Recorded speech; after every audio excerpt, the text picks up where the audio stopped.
Good evening.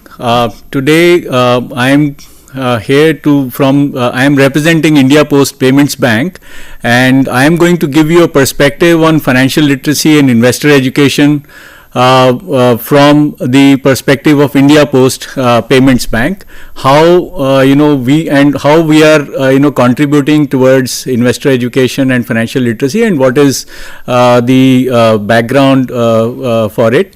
And so just to give you some essential facts, India's average literacy rate stands at approximately 77.7%. That means the people who are able to read, write, and speak the some language which is different from what their native language is. And India is home to about 17% of the population in the world, and out of the total population, only 24% people are financially literate. So there's a difference between what we would say as literate and what is financially literate. So this reveals the pressing need to educate the masses about finance, investment, and investors' education.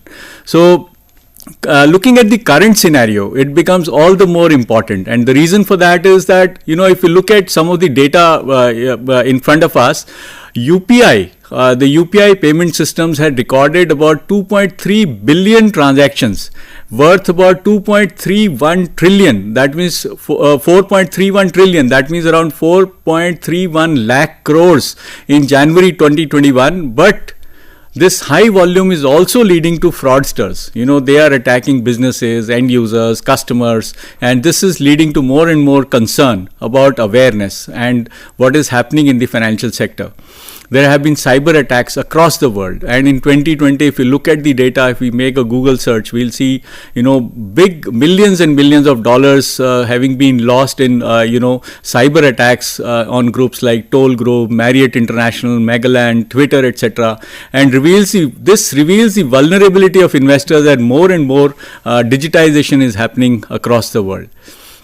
So what is the definition of financial literacy? Financial literacy is the ability to understand and effectively use various financial skills, including personal financial management, budgeting, and investing.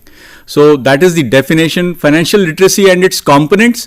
Basically, means financial knowledge and also impacting the financial behaviors, financial attitude, as well as financial well-being. This is a reference to the OECD, Organization for Economic Cooperation and Development definition, and INFE, International Survey of Adult Financial Literacy Study in 2020. So basically, it also not only means the knowledge about what is happening, what financial products, services, etc. are, but also, having a little tweak in terms of the financial behavior, the attitude towards, handling finance, and as well as, working towards the financial well-being of an individual. Investor education, on the other hand, it refers to the learning and improvement of skills and knowledge that people need to know for making sound investment decisions and selecting among different saving schemes and products and planning for their retirement. So why is the need for financial literacy? It basically means it's a strong foundation of financial literacy. It supports in various life goals such as savings for education, retirement, using your debt, whatever you have borrowed responsibly, and running a business. And lack of financial literacy can also lead to a number of pitfalls such as unsustainable debt burdens, poor credit, bankruptcy, etc. And also, to protect and promote the interests of individual investors, they should be taught about investing in general and provided with all necessary information which is required for an informed decision making. And this also prevents investors or people from getting trapped into the frauds. So lack of basic financial knowledge results in poor investment and financial decisions. That's why, in India, most of the people invest for short-term gains and in short-term plans, and for physical assets like gold and real estate, etc., to accomplish their personal goals, which gives probably lesser benefit, lesser liquidity, and lesser returns, and does not help in the economic development of the industry also, because it kind of locks the money and locks into fixed assets. So typically in India, India, SEBI, which is the capital markets regulator, has taken aggressive stand with respect to investor education and has taken various initiatives towards enabling investor education. And SEBI has appointed resource persons across the country and is also using stock exchanges, mutual funds and other intermediaries to conduct workshops to educate people about investor education and fraud prevention. So how does the payments bank, India Post Payments Bank is a payments bank, and how does the payments bank, they contribute towards financial literacy, and what is the role of the payments bank? Why they were envisaged? That is what we have to understand over here. The main objective of a payments bank, why it was created, was to widen the spread of payment and financial services to small businesses, low income households, migrant labor workforce, and that too in a secure technology driven environment, and bringing them into formal financial channels. Typically these days, traditionally, people have been using informal financial channels for their investment, savings, etc. So now the idea is to bring them into formal financial channels. So with Payments Bank, RBI seeks to increase the penetration level of financial services to the remote areas of the country. So Payments Bank model is aimed to provide banking services at the last mile without taking any credit risk on their books. Right, so this helps the banks to sustain and to survive in difficult financial environments. These banks carry the financial services to the last mile in a cost-effective manner through the digital channels. So, what are the financial initiatives or financial literacy initiatives taken by the Government of India? If we look at some of the works that Government of India is undertaking, so the Reserve Bank of India, the Securities and Exchange Board of India, SEBI, IRDA, PFRDA, they have created a joint charter called National Strategy for Financial Education, which is detailing initiatives taken by them and also other market participants like banks, stock exchanges, broking houses, mutual funds and insurers. And this shows that with greater financial inclusion, there is a need to enhance customer protection and financial education so that people continue to access formal financial services without any hesitation. So some of the other government initiatives are like Center for Financial Literacy project, which was undertaken by RBI. It was conceptualized in 2017 which is an innovative way to impart financial education through community approach. So the project was set up in 100 blocks on a pilot basis in collaboration with select banks in 2017 and some NGOs. Right, which is now being scaled up across the country to every block in a phased manner, and the target is March 2024. Similarly, National Strategy for Financial Education, NSFE 2020 to 2025, was set up with a 5C approach. The approach was content, C for content, C for capacity. Content basically means to incorporate financial literacy and these investor awareness programs in school curriculums and various other agendas of the programs which are conducted through the government. Then capacity building in terms of how to take this financial literacy across India and to incorporate various organizations and to bring them into their fold to take the financial education agenda across the country. Community approach to basically create some kind of a synergy and basically create influencers in the community approach to expand this agenda. Communication, to have better communication and better approach towards taking this financial education agenda along, and collaboration with various organizations, banks, financial institutions and NGOs, etc. So this reflects the strong focus of the government towards deepening of financial education across the country. So now RBI, IPPB's approach towards deepening of financial financial literacy and education of the investors. So the first thing and the foremost thing, when the IPPB Bank, which was started in 2018, it was launched by Honorable Prime Minister Modi in September 2018. The idea was to first of all take financial literacy within the organization. So as you all know, that Department of Post is a large organization organization having so many people, and which has got almost 3.5 to 4 lakh employees. So IPPB implemented one of the largest ever digital financial literacy program by investing over 1 crore man hours in training and certifying 2.92 lakh postal assistants, postmen and GDS as banking service providers for capacity building. So to take the financial agenda and the banking agenda across the country, we did certification of 2.92 lakh people across the country. It was a very mammoth task, and which was done in a record time. And we partnered thereby. We later on in 2020, this beginning of last year, we partnered with IPF and NABARD for serving the unbanked and underserved population through unparalleled reach of postal network. So riding on the vast network or distribution network which is already there since ages, it has been there since more than 150 years, and to ride on to that and to leverage that and to synergize with that, we partnered with IPF and NABARD.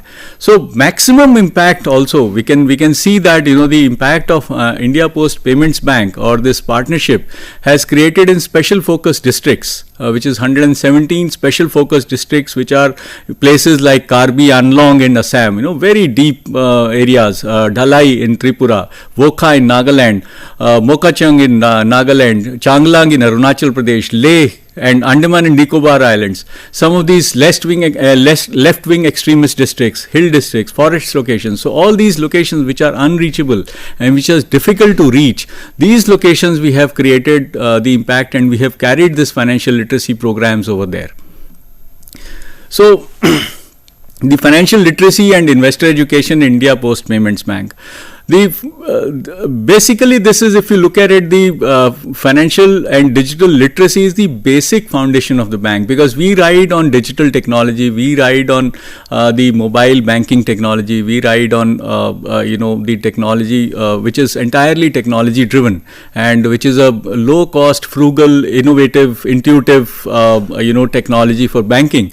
So we reach the customers at the last mile in user friendly way. So these are some of our principles. We reach them in the user friendly way. We have safe and secure environment we give them, use cutting edge technology, convenience and trust factor, cost effective way by using a mix of physical mode, which is through assisted mode, and digital mode. Now here we call this something called phygital mode, which is basically a mix of physical plus digital.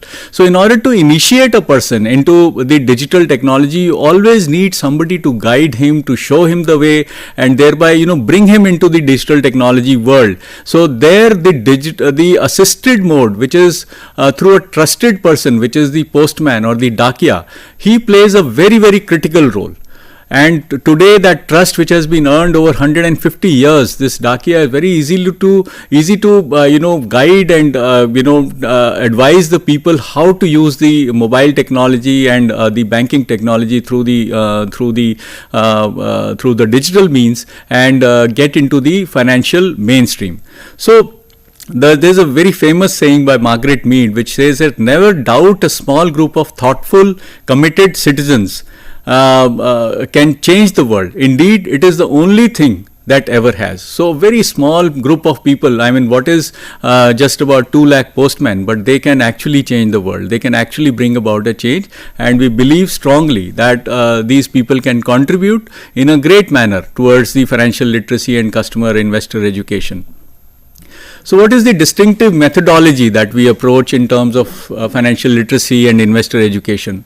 So first of all, the financial investor awareness material is prepared in vernacular languages as per the literacy levels of the targeted customers. So, in a location which is in Tamil Nadu, the material is prepared in Tamil, and the location which is in West Bengal is prepared in Bengali. So, like that, so vernacular languages are used. Unbanked and underbanked segments connected through GDS and influencers for banking services and invited to FLCs, which is financial literacy camps. So we use these sarpanch and the influencers in a small location, villages, who is a chieftain or the headmaster of a school or of a health dispensary or a doctor. So these influencers are used to bring in and to get the people to come to these financial literacy camps and gain from the knowledge. So financial literacy and investor education is then explained along with live banking transactions in these camps. So these things are explained to people along with live banking transactions. Many of the customers are initiated into these banking transactions, and thereby they are taught in a live manner as well as in the through videos, through printed material, and also through through the microphones, in the sense that their lectures are also delivered in these camps. So products and platform adoption is explained and guided in assisted mode. So these products, various products, like for example, product like Pradhan Mantri Jeevan Jyoti Bima Yojana, why the life insurance is important, why banking is important, what can he do with the savings bank, how he can use digital payments, how he can insure his two-wheeler, or for example, how he can buy health insurance. So these things are explained and they are guided with him on the in an assisted mode to these people. Digital camps and webinars are also conducted. So typically last year when we tied up with IPF and also with started doing a lot of programs with NABARD, and we got the budgets from them. So the COVID had started, we since March of 2020 COVID started and we were in a great amount of difficulty. So we also did a lot of digital camps and webinars to take financial literacy to people across India. So then the last step is also feedback is taken digitally as well as telephonically post the camps to improve the future programs and measures to impact the various camp activities in the times to come. So just to give a little idea about what is happening at India Post Payments Bank. So what is the IPPB infrastructure? We have around 650 branches, approximately one branch across each and every district in the country, and we have 136,000 post offices as banking access points, and out of that 110,000 are in the rural areas. So we have digitized and connected them through our the banking activities by providing them micro ATMs and other devices, and we have approximately 119,000 postmen and Gramin Dak Sevaks as doorstep banking service providers, which are already working in the field and they are providing the banking services at the doorstep of the people. Now this is the fastest access point ramp up in the banking history. When I told you that when we launched in September 2018, by March we had almost covered 125,000 plus banking access points, and at the rate of more than 800 access points being made live per day basis. So this is one of the fastest ramp ups across the world. The business impact. Now, in the last almost less than 2.5 years, we have almost got 4 crore customers and merchants which we have acquired. Almost 4 crore plus AEPS transactions. Typically when last year there was COVID impact and a lot of people, they were not able to get money at their doorstep. And the money was lying in the banks, but they could not withdraw. So our COVID warriors, they played a great role in terms of reaching out to these people at their doorstep and providing them money through Aadhaar enabled payment system, which is through the biometric. They just touch the biometric finger and they get the money at the doorstep. More than 50,000 PMJJBYs, Pradhan Mantri Jeevan Jyoti Bima Yojana, providing insurance cover of 2 lakhs to the people, and almost 10,000 crores of AEPS transaction value was disbursed. 70 lakh plus mobile app downloads have happened, and similarly in the COVID times, we also helped generate a lot of digital literacy, DLC certificate, Jeevan Praman certificates to more than 4 lakh old and pensionable people who could not go to the banks to get their DLCs generated, and this is called the digital life certificate. So there we had to go and get them done through the Aadhaar based biometric at their doorstep. So we helped them get the pensions. So the evidence of excellence, what is happening with India Post Payments Bank. So we create rigorous SOPs which we have developed for NABARD and IPF camps. The budgets are allocated on quarterly basis to individual branches. Periodic reviews of the branches and circle heads by committee members, which is done by the top management. And IPF, in partnership with NABARD and IPF, we have already conducted, even though there was COVID last year, we have conducted more than 9,000 financial literacy camps with a total of more than 8 lakh participants directly in the NABARD and IPF camps. And digital villages across India, we created something called a concept called Saksham Gram, wherein we created at least one banking account in each and every household, and we created digital merchants. All the digital merchants in the village were made digital. So these kind of Saksham Grams we have also created in thousands of numbers across India. So what is again further the evidence of excellence with IPF? What we have done, we have created a comprehensive portal which is designed by IPF to capture camp-wise participant details along with pictures and real-time on-ground MIS. So this portal, as we have shown a screenshot of that, basically we have created a portal wherein all the participant details with their names, mobile numbers, etc. are entered into this portal, and those who have attended these camps, and pictures are also entered for each and every financial literacy camp. So we have created co-branded collaterals for customer education. These collaterals can be taken by the customer. They can read later on also in the very simple local languages, and awareness activities through social media platforms or creatives on customer awareness and protection. These things have been created with along with IPF. So what is the future roadmap for IPF?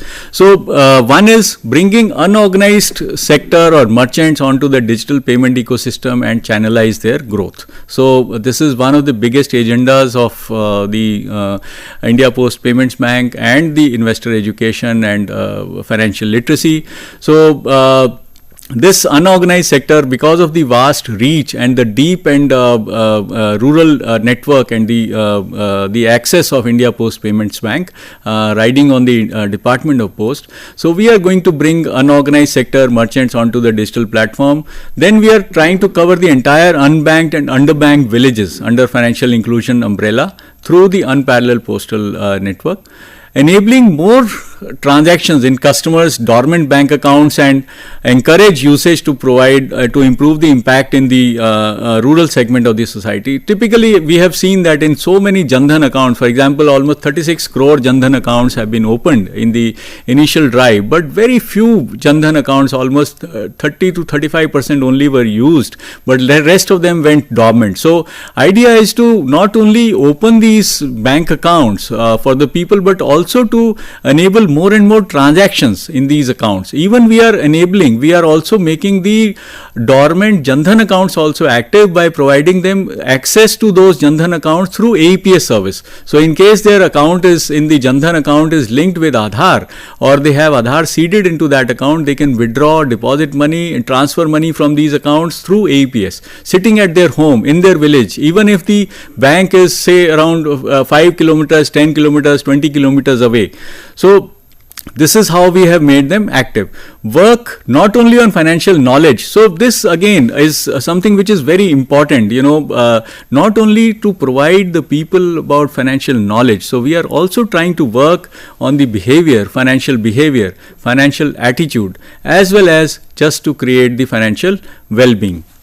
So this is basically the idea of India Post Payments Bank, and these are some of the pictures where we conducted a lot of these camps. These camps are also attended by the district authorities, the digital, the district financial, the official of the NABARD, IPF officials, and also some of the block officials as well as panchayat officers. So you can see that there is a huge participation from women, from the students, as well as from some of the panchayat officers, etc. And this is the screenshot of the digital financial literacy camps that we had conducted. We had taught them people about ransomware, do's and don'ts of what to do in the digital transactions, etc. And these are again some of the webinars and the digital camps that we had conducted.